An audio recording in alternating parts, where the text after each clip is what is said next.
تو میرے بھائی امام کعبہ کو بھی چھوڑے, امام کعبہ کی نماز میں بھی غلطی ہیں, جلسہ استراحت چھوڑ دیا ہوا ہے, پہلی رکعت میں ڈائریکٹ کھڑے ہوتے ہیں. تو میں تو جتنی بار ان کے پیچھے نماز پڑھتا ہوں میں تو بیٹھ کے اٹھتا ہوں, میں نے اللہ کے نبی کی سنت کو دیکھنا ہے کہ امام کعبہ کو دیکھنا ہے. اسی طریقے سے امام کعبہ گھٹنے پہلے لگاتا ہے, ہاتھ تو لگا ہی نہیں سکتے, اتنے موٹے ہوتے ہیں زیادہ تر, گھٹنے پہلے لگاتے ہیں, لیکن سنت ہے آپ نے پہلے ہاتھ لگانے, تو ہم تو سنت کے مطابق نماز پڑھتے ہیں. ان کا وبال ان پہ ہوگا. وہ صحیح بخاری میں 694 نمبر حدیث ہے, اے ابو ہریرہ ان قریب ایسے امام آئیں گے جو تمہیں غلط نمازیں پڑھائیں گے, تو ان کے پیچھے نماز پڑھ لینا, ان کی غلطی کا وبال ان پہ ہوگا. اسی طریقے سے امام کعبہ گھٹنے پہلے لگاتا ہے, ہاتھ تو لگا ہی نہیں سکتے, اتنے موٹے ہوتے ہیں زیادہ تر.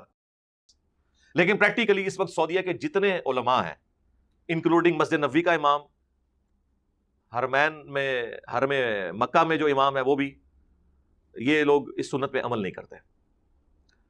جلسہ استراحت انہوں نے چھوڑ دیا سستی کی وجہ سے. یہ تو ہمارے سامنے ہوا ہے.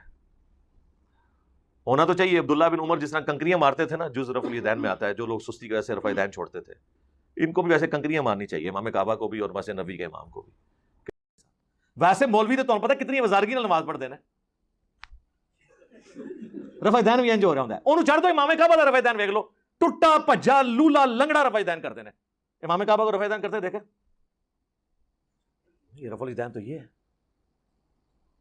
اب ہزار تو پھر لوگوں نے کہنا نا مکھیاں مارتے ہیں, وہ رفع الیدین نہیں ہوتا, وہ مکھی ہوتی ہے.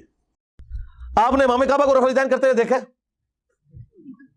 وہ واقعی مکھی مار رہا ہوتا ہے. یہ جو امام کعبہ کرتا ہے نا رفع الیدین, یہ تو مکھی مارنا ہے نا, یہ رفع الیدین تو ہے نہیں ہے. نستعین والا جو عین ہے نا, یہ 50% زیادہ امام کعبہ نکالتے نہیں, وہ نستعین پڑھتے ہیں, کیونکہ اس کو نکالنے کے لیے بڑی ایفرٹ پٹ کرنی پڑتی ہے.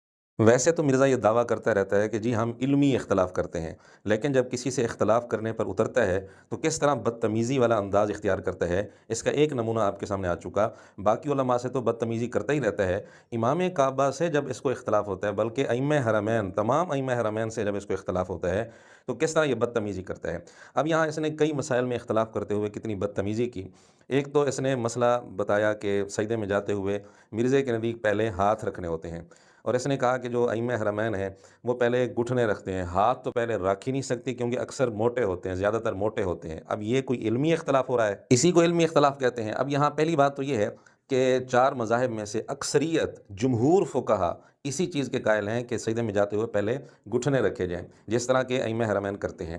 لیکن اگر مرزے نے اختلاف کرنا بھی تھا تو ادب کے ساتھ, تمیز کے ساتھ بھی تو اختلاف رائے کیا جا سکتا ہے, لیکن بدتمیزی اس کی گھٹنی میں پڑی ہوئی ہے. اب مرزے نے جو بات کی ہے کہ جی چونکہ موٹے ہوتے ہیں اس لیے پہلے ہاتھ رکھ ہی نہیں سکتے, عقلی طور پر بھی یہ بات درست نہیں ہے, کیونکہ جس بندے کا جسم بھاری ہو اس کے لیے پہلے ہاتھ رکھنے میں سہولت ہے, نہ کہ پہلے گھٹنے رکھنے میں. اور پھر یہ کہنا کہ ائمہ حرمین زیادہ تر موٹے ہوتے ہیں, کیا یہ ائمہ حرمین پر جھوٹ نہیں ہے؟ اور مرزا نے دوسرا مسئلہ یہ بتایا کہ جی جلسہ استراحت یہ ائمہ حرمین نہیں کرتے, سعودیہ کے سارے علماء نہیں کرتے, سستی کی وجہ سے چھوڑ رکھا ہے. یعنی مرزا اختلاف یوں بھی تو کر سکتا تھا نا کہ میرا موقف یہ ہے, ان کا یہ موقف ہے, ان کے یہ دلائل ہیں, میرے یہ دلائل ہیں, لیکن بجائے اس طرح اختلاف کرنے کے مرزا نے پھر بدتمیزی شروع کر دی کہ جو سستی کی وجہ سے انہوں نے جلسہ استراحت چھوڑا ہوا ہے. یعنی سارے علماء عرب جتنے ہیں سعودیہ کے, اور پھر بالخصوص ائمہ حرمین سارے کے سارے, مرزا کہتا ہے سب نے سستی کی وجہ سے جلسہ استراحت کو چھوڑ رکھا ہے. کیا مرزا نے ان کی نیت جانچ لی تھی؟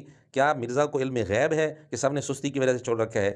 در حقیقت یہ تو علمی اختلاف ہے, اور اس میں بھی جمہور فقہا, چار مذاہب میں سے اکثریت جمہور فقہا اسی چیز کے قائل ہیں کہ جلسہ استراحت نہ کیا جائے. لیکن اگر مرزا نے اختلاف کرنا ہی تھا تو ادب کے ساتھ, تمیز کے ساتھ بھی تو اختلاف رائے ہو سکتے ہیں. لیکن یہاں مرزا نے پھر بہتان لگا دیا کہ جی سستی کی وجہ سے انہوں نے یہ سنت کو چھوڑ رکھا ہے, اور پھر ساتھ یہ بھی کہہ دیا کہ جی ان کو کنکریاں مارنی چاہیے. یہ علمی اختلاف ہو رہا ہے. اور ویسے بھی عقلی طور پر دیکھا جائے تو یہ کہنا ہی غلط ہے کہ جلسہ استراحت سستی کی وجہ سے چھوڑ رہے ہیں, کیونکہ جلسہ استراحت تو آرام کرنے کے لیے ہوتا ہے. استراحت کا معنی یہ راحت حاصل کرنا, تو جو عمل ہے یہ راحت حاصل کرنے کے لیے. یہ کیسے کہہ سکتے ہیں کہ سستی کی وجہ سے فلاں اس کو چھوڑ رہا ہے؟ پھر مرزا نے امام کعبہ کے رفع یدین پر تبصرہ کیا کہ جی لولا لنگڑا رفع یدین ہوتا ہے اس کا, اور یہ مکھی مارنا ہے, امام کعبہ مکھیاں مارتا ہے. یہ کون سا طریقہ ہے علمی اختلاف کا؟ اب ہم فیصلہ ناظرین پر چھوڑتے ہیں کہ مرزا نے یہ ساری باتیں کر کے علمی اختلاف کیا ہے یا بدتمیزی کی ہے. پھر مرزا نے ایک ویڈیو میں یہ کہا کہ 50% امام کعبہ نستعین کا لفظ ہی صحیح ادا نہیں کرتے, عین صحیح نہیں نکالتے. یہ اعتراض وہ بندہ کر رہا ہے جس کو دیکھ کر قرآن نہیں پڑھنا آتا, اتنی غلطیاں کرتا ہے کہ خدا کی پناہ. اور اتنی موٹی موٹی غلطیاں, حروف آگے پیچھے کر لینا, کمی زیادتی کر لینا, زیر زبر کی غلطی کر لینا.